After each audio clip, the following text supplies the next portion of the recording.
And I'm live with his Jeffness. Jeff, the SP spouse surname withheld. Over to you, Jeff.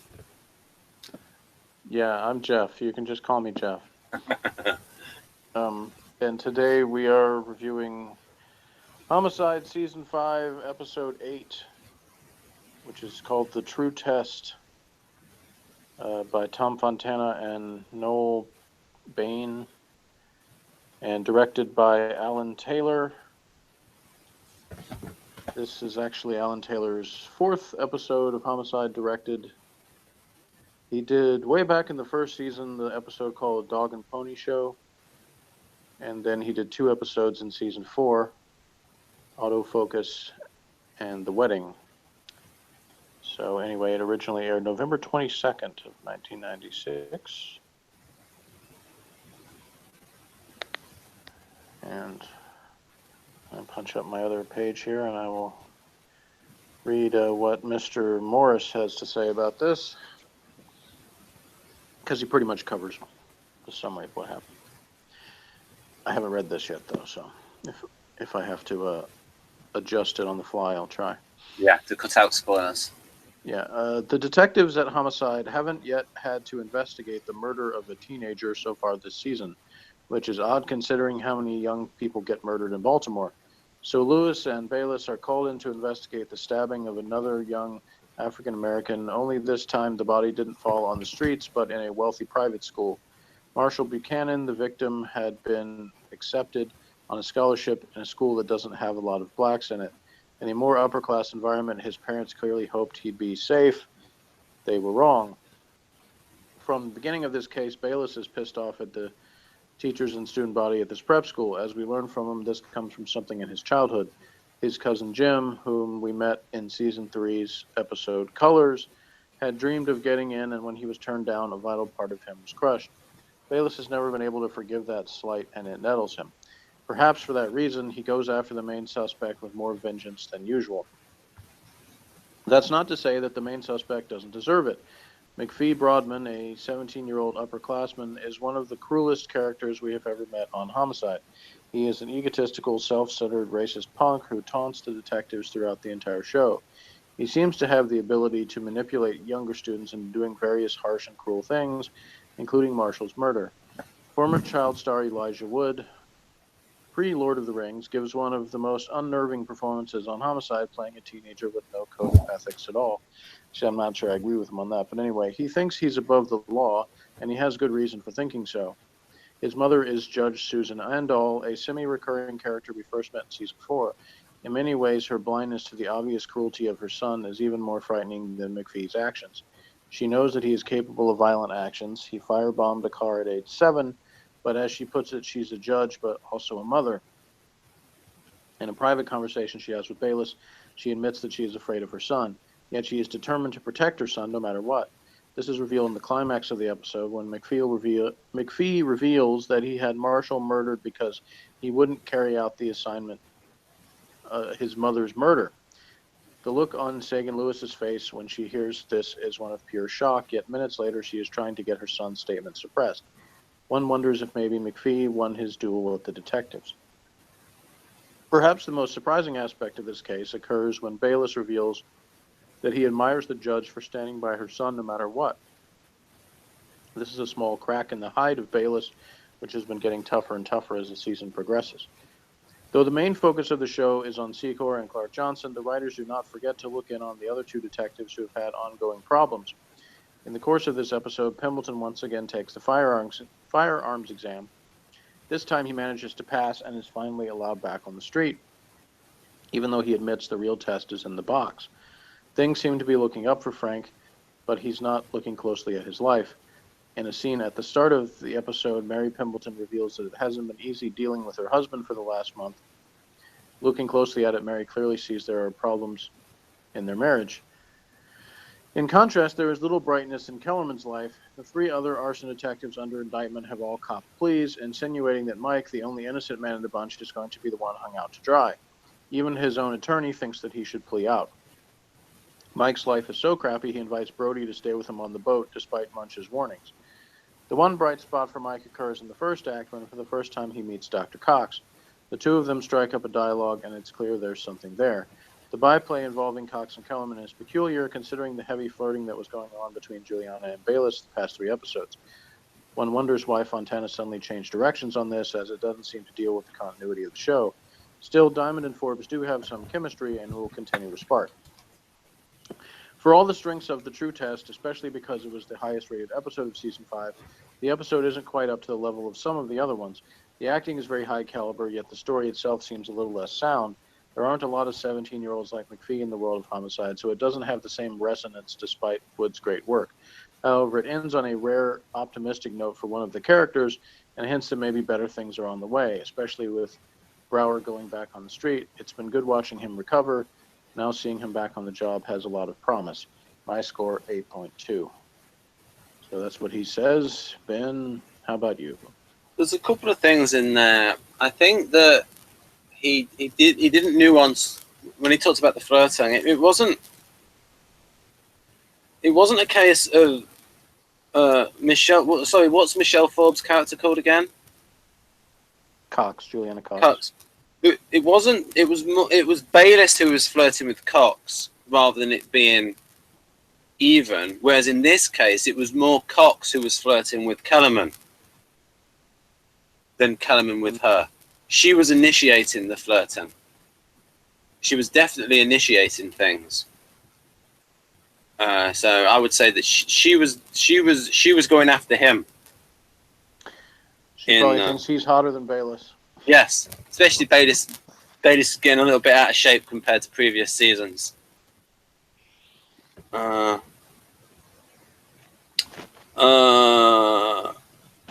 funniest bit for me was when Muntz said, "Okay, so maybe you didn't pass," and then Frank, there's a look of annoyance on Frank's face. Yeah. And then the little fella Max Perlich being like going into a real NF moment. Mm-hmm. And talking about the homicide, and then Frank saying, "Homicide needs no metaphor. Homicide just is."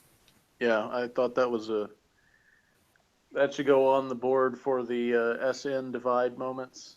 Mm. It almost reminds me a little bit of Lenny Bruce's quote about the truth is what is, not what should be. What should be is a dirty lie. Oh, and this is also an example of why Kersey was right for it not to categorize Frank as, say, SF, but as SP, because it's like an NF would talk the feeling aspects of the way they would look at that. So Frank's a feeler, but his view is just homicide just is. Whereas an NF, they would take the feeling aspect more and more and more and more and more. So it's almost as if feeling is more important for NFs than it is for ESFPs, because the ESFP is a little bit more in reality. When we're talking about feelings in general, of course, when it's like a specific situation in like a concrete thing in their real life, they're obviously going to be just as strong feelings as an NF. But you sort of see what I mean? Yeah, because I don't think, though, that it's that feelings are not as important. I just think that, like you said, it's more specific. Yeah. I can have times throughout the day where somebody tells me about something and it doesn't really affect me emotionally, and other things do a lot stronger. And the stronger feelings aren't any less legitimate than anybody else's. It's just that's something that happened to get to me specifically versus something that didn't.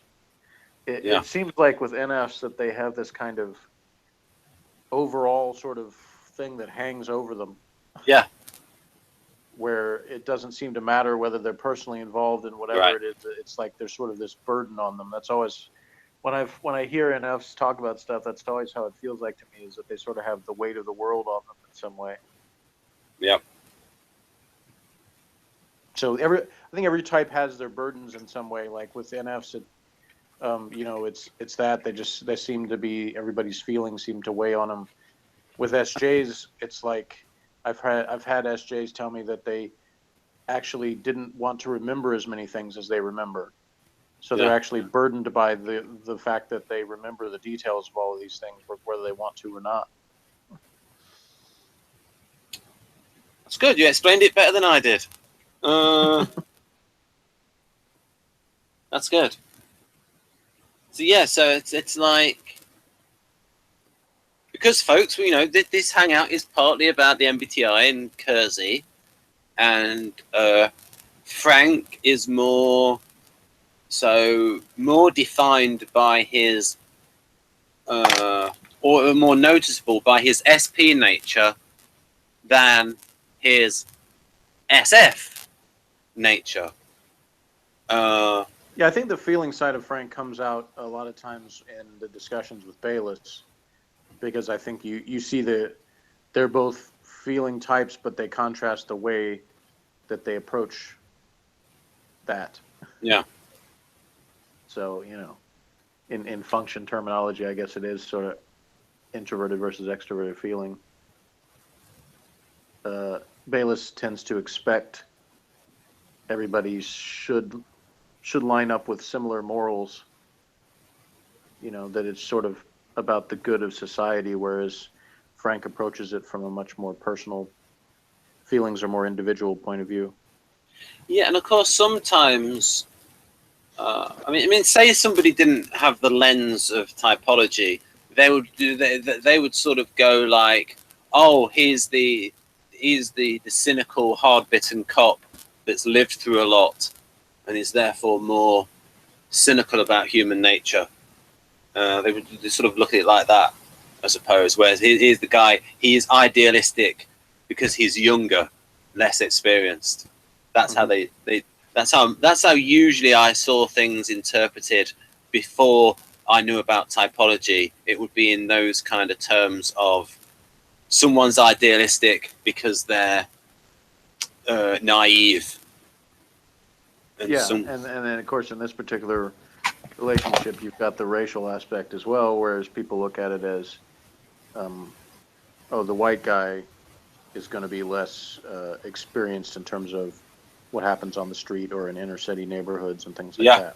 Especially in Baltimore, where what is it? What percentage of the population is black? Is it like 60% or something? Something like that, yeah. And especially in the area of crime, and I think it came up with in that very good episode, Three Men and the Deaner, where I think that the black suspect brought something up about Frank being one of those educated blacks. Did he bring that up? Yeah, and that he was from New York. Yeah. So he was, you know, thought that Pendleton was looking down on him. Yeah. I think. And then, of course, we also had the episode where G was talking about black women discriminating against him for being too dark in his skin. Yeah, that was very good. That's something that's not talked about much on TV. However, I don't watch a lot of American crime. I don't watch a lot of American things that are set in contemporary times, mainly science fiction. So I'm not. So when I say something like that's something that's not talked about much, but that's because I've not heard it, because I've not watched them. Whereas people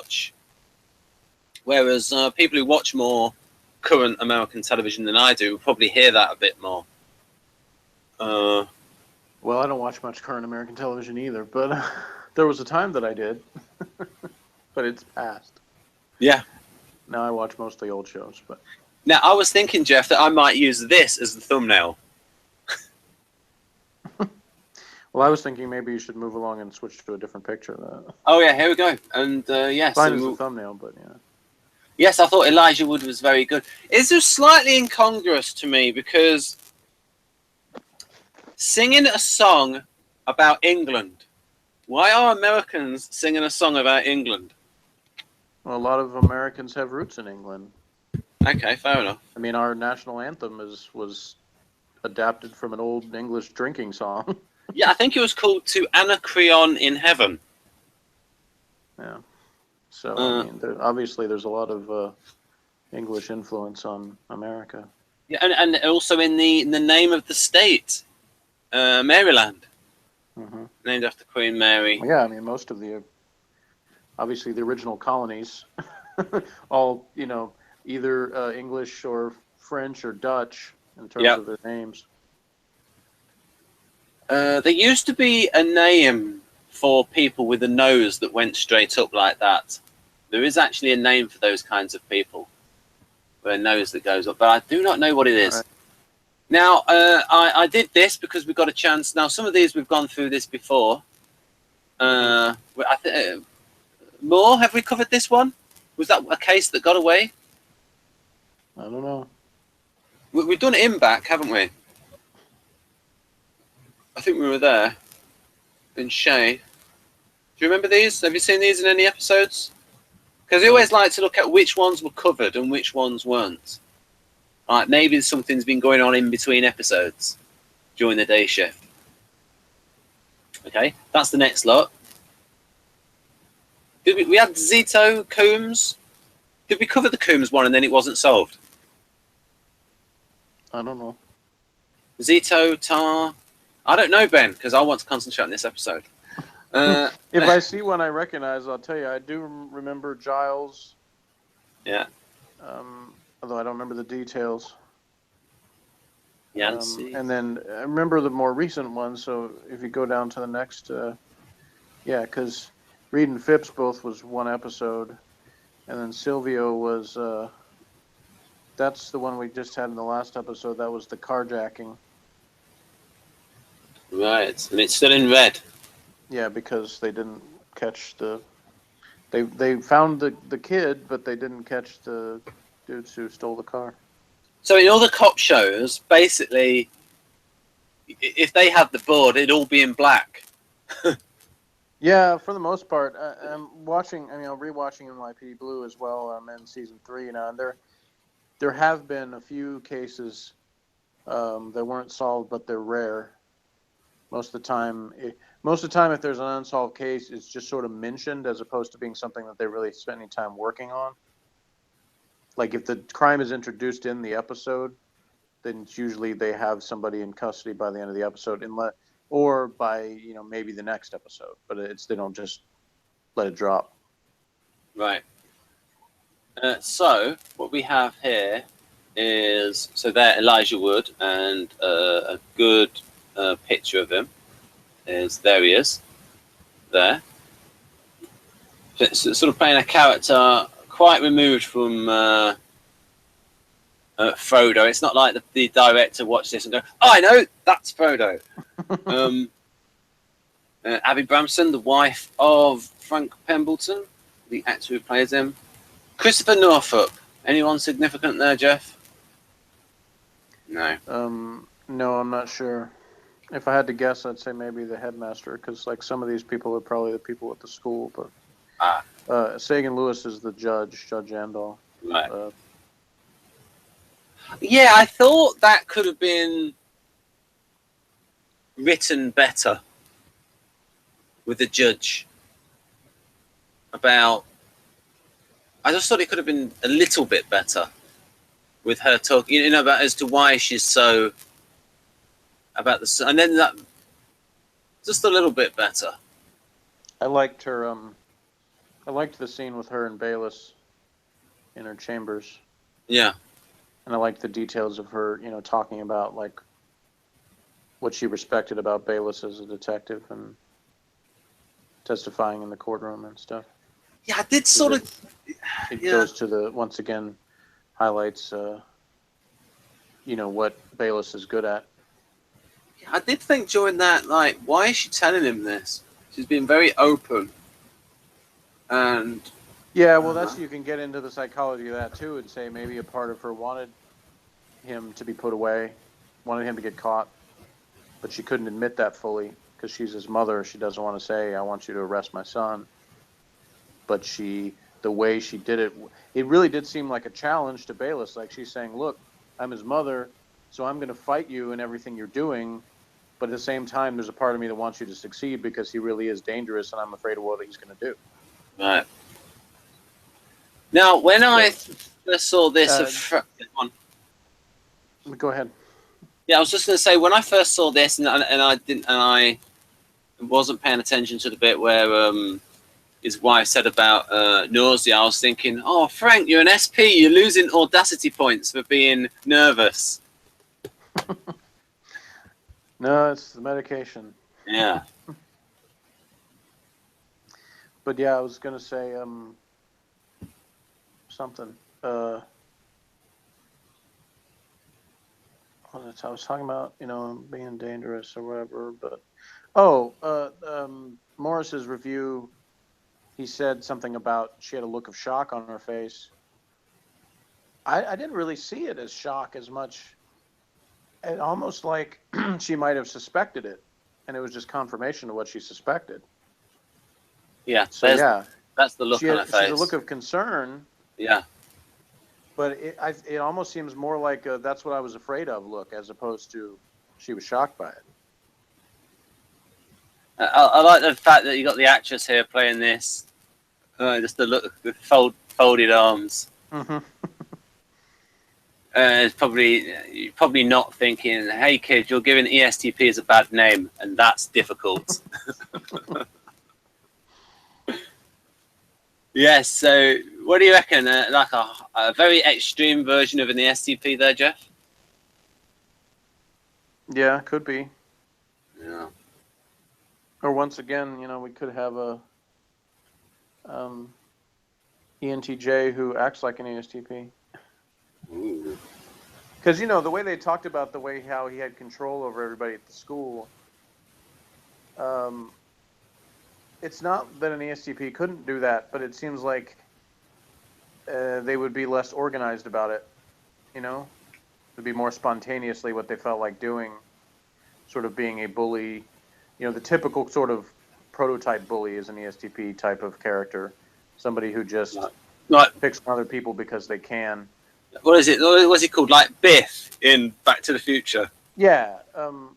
Whereas somebody like McPhee comes across as being more calculating.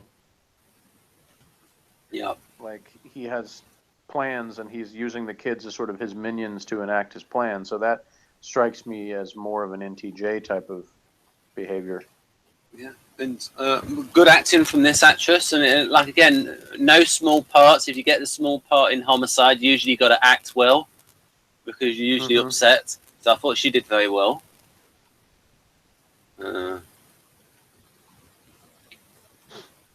then a little montage here of when she was talking about why she wanted her son to go to a private school to take him away from these kinds of things. A little montage of what it's like living in that area. They put like a depiction of a poor white little girl there.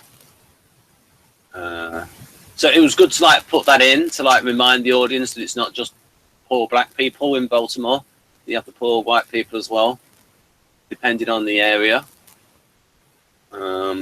Drug activity, some weird stuff superimposed on something else. Right, I suppose it was supposed to be 15. And then boy is about, 10 or 11?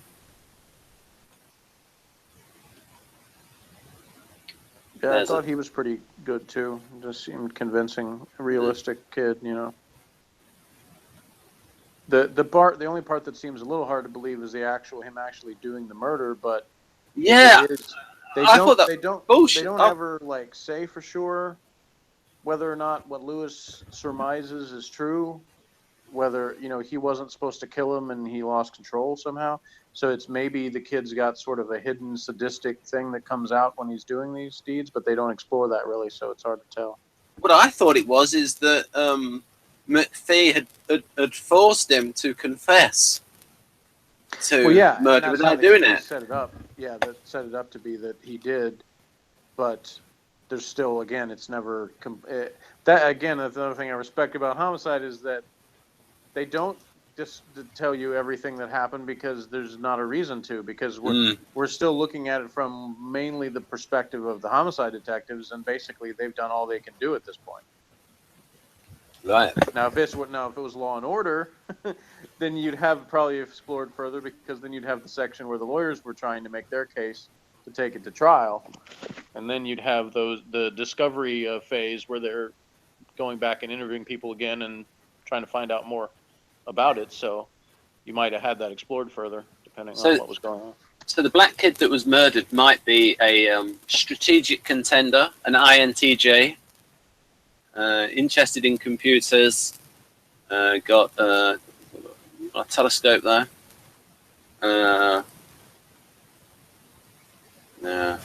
There was a little bit of stuff about that he went to the internet cafe, and of course at the time they called it a cyber cafe, I think. Yeah, as I was rewatching that, I turned to Morgan and I said, cyber cafe, or as they call them now, most public places. Because now so many places have Wi-Fi access. It's right, though. I mean, to a certain extent, you could just have one of those in an art gallery and a bubble coming up every now and then, and somebody going, "No, that's an exhibit! Exhibit! Do not touch it!" Was Brody with them when they went to the school, though? Was he? No, filming? but he should have been there, though. Yeah, it's made me think, why is he back here doing this mess? Isn't he supposed to? I mean, I guess if they put in one line like that he had been out on another murder with Munch or somebody. Yeah. At least that would explain why he wasn't there, and he was back here filming water coolers and timers and stuff. Like, and of course, as it is, it's like it doesn't make any sense. Why was he not there? And of course, these days you can record this on your phone. Just the bubbles going up. Of course, this guy, Jeff is sort of, maybe a bit of a naughty boy in real life, bit of an SP in real life. Right. I didn't make any allegations about his temperament based on anything he did. I did that. I just said, the very brief behind the scenes information. I know that he had some off camera trouble.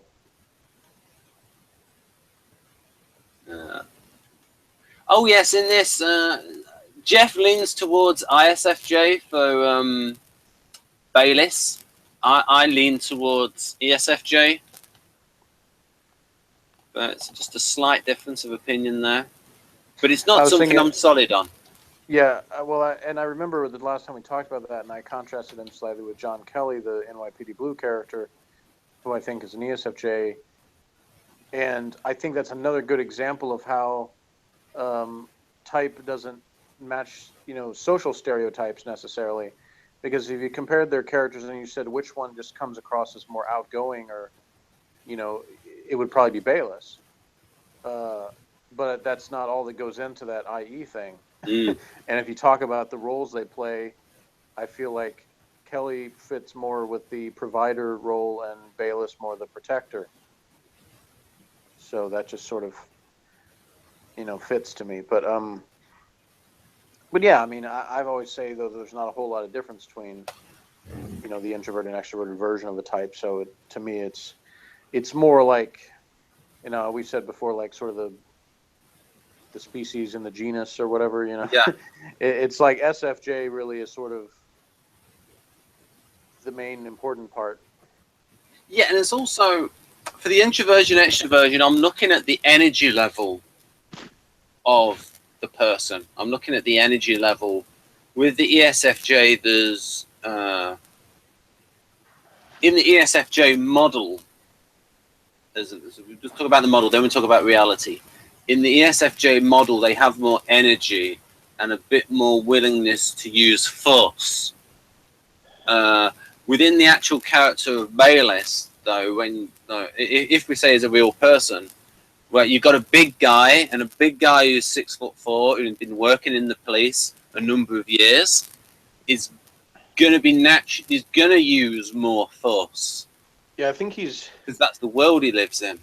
And his confidence level has gone up, in the time Yeah. he's been, if you compare how he was in the first season, he was a lot more tentative, a lot of things, and that's natural for somebody who's new to the unit, to take a while to kind of get used to everything and sort of find his bearings. Oh yeah, and I do believe that punk is a word that a Guardian would use, because that's pretty much how they would view a lot of younger SPs that misbehave as punks.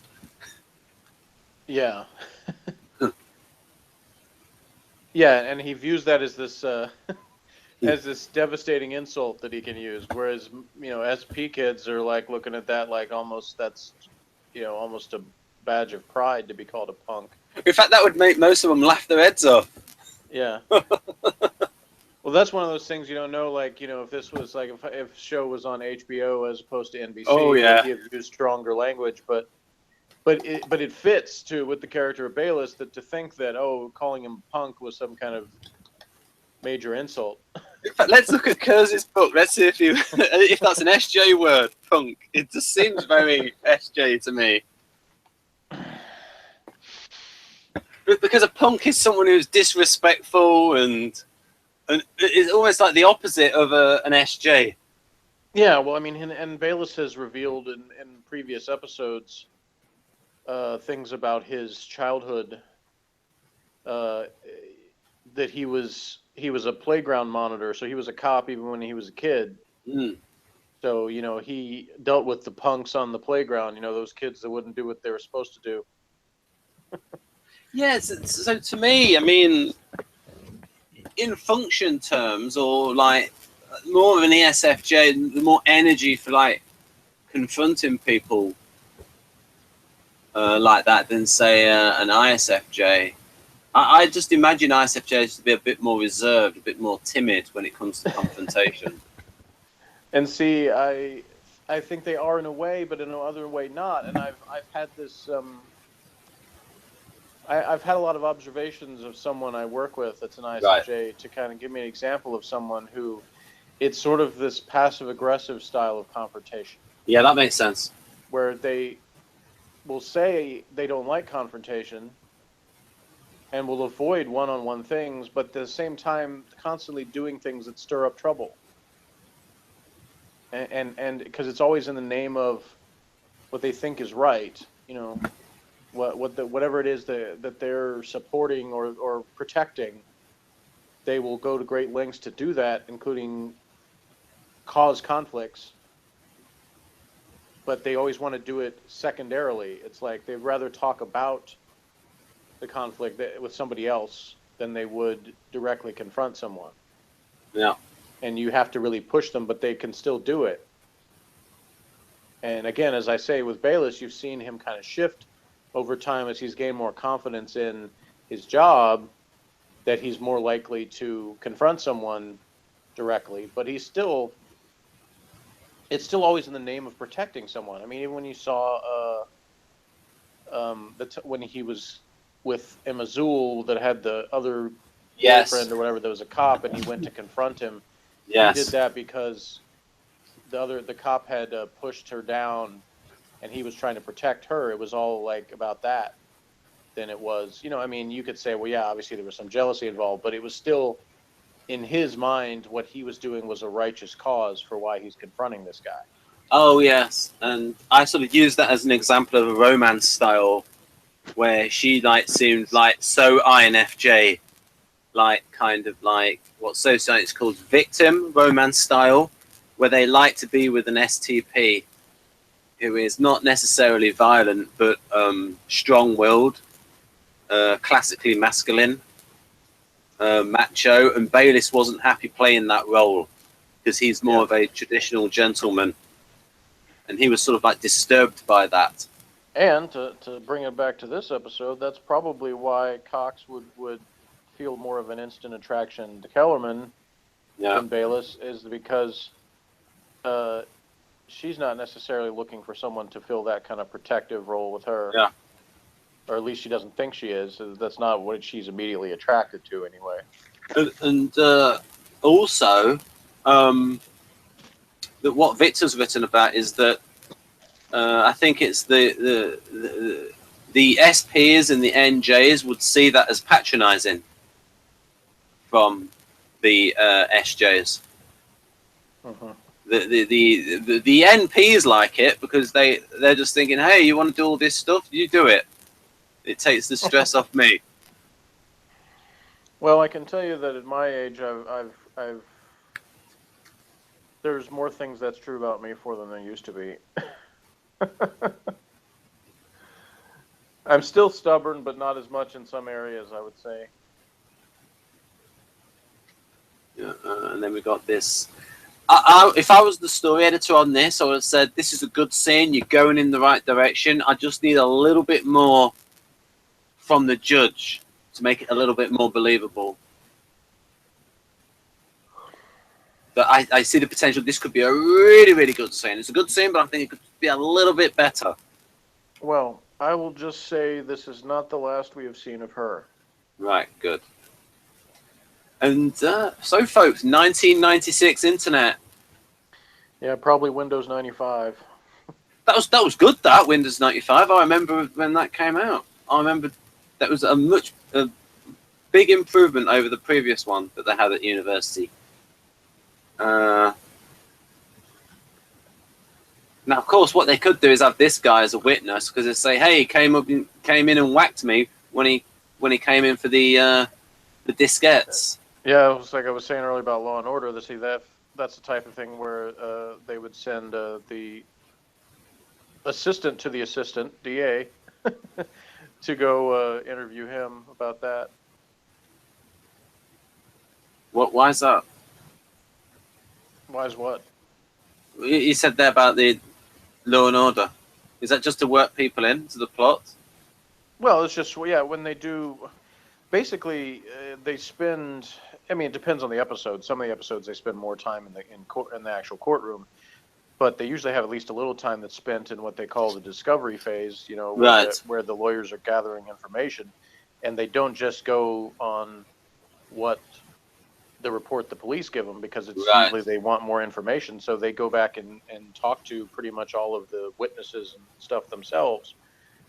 And so it's that role, at least on Law and Order, is filled by not the main prosecutor, but basically his assistant.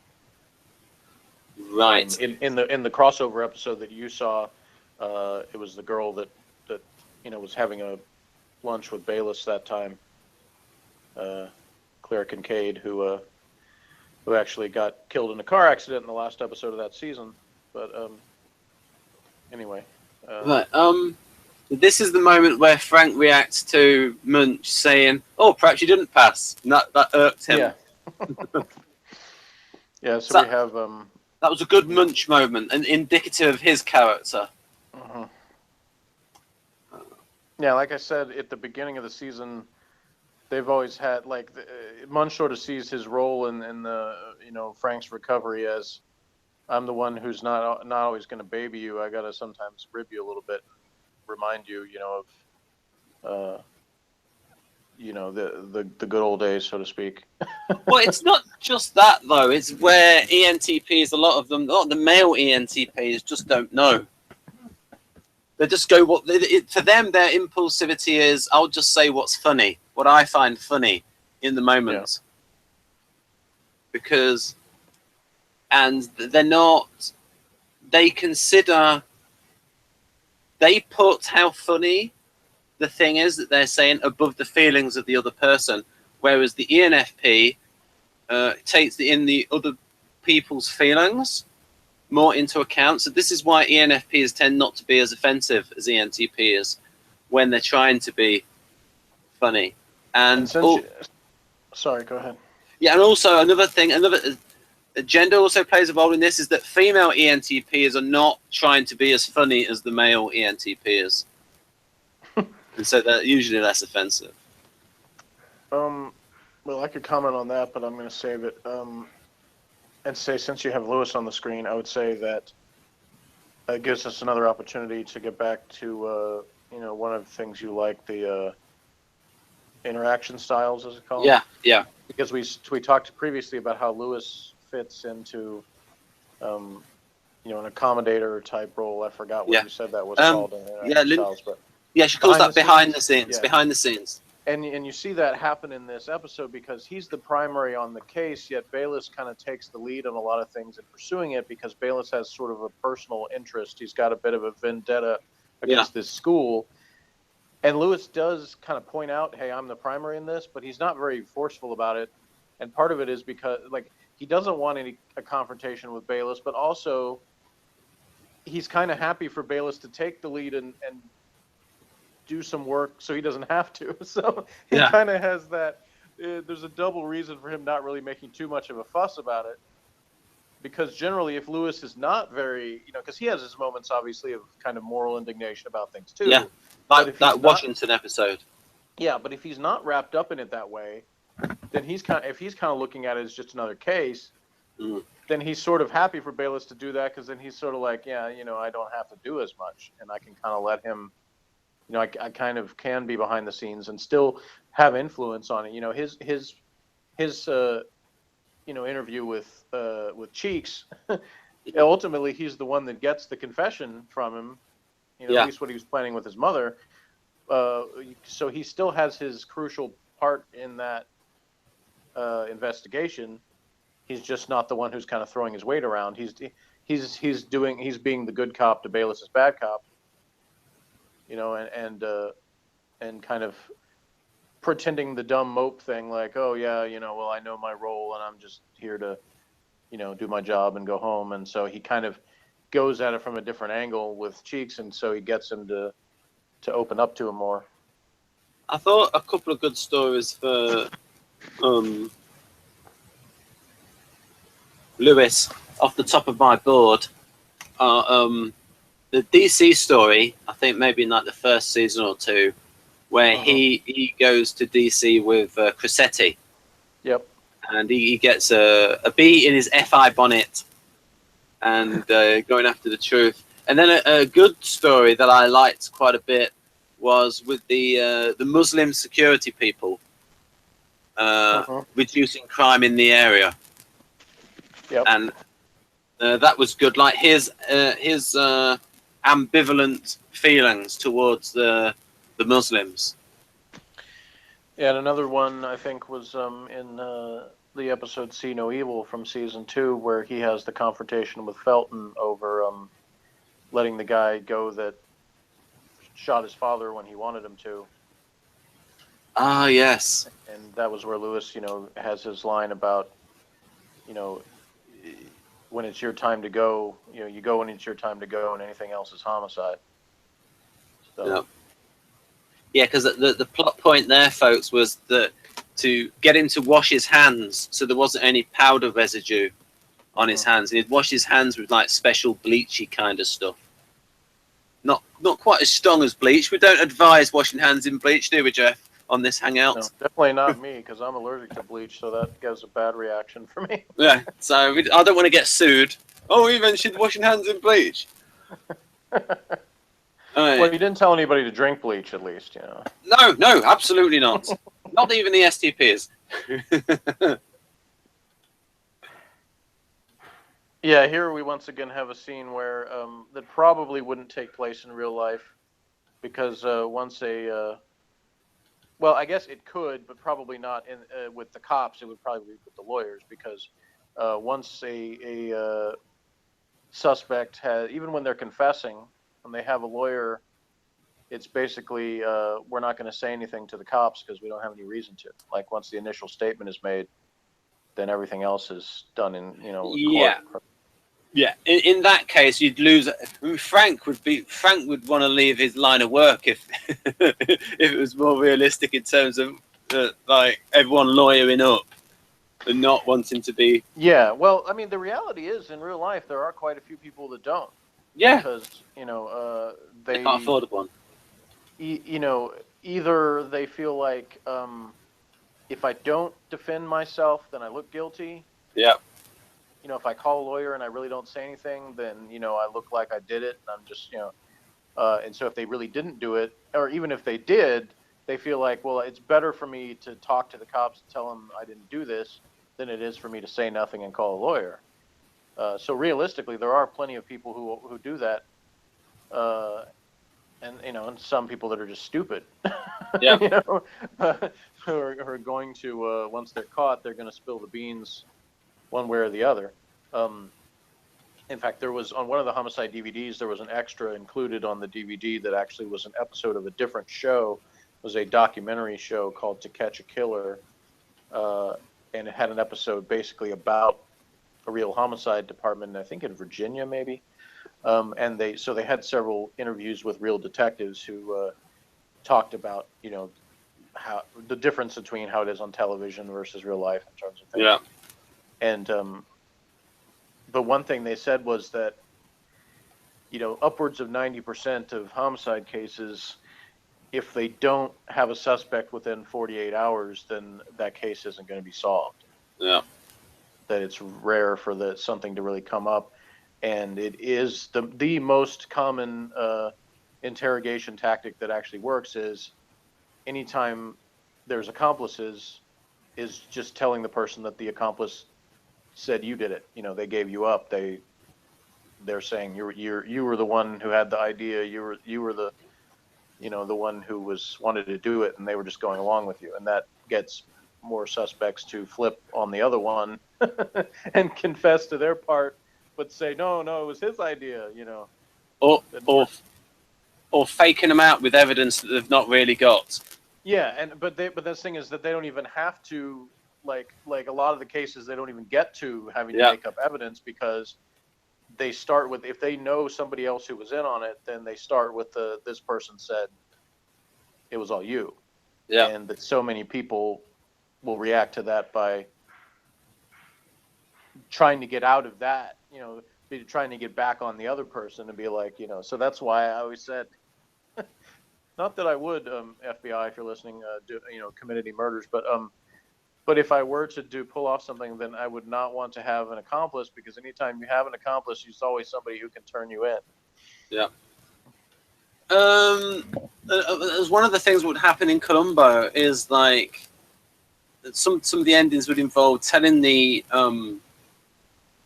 suspect something that only the murderer would then go back to try and like do something to because only the murderer would know, and then they get caught going to that event, and then that's sort of like, or like faking them out with fake evidence, things like that. So without going into any kind of plots in Columbo, that was a good series. Right.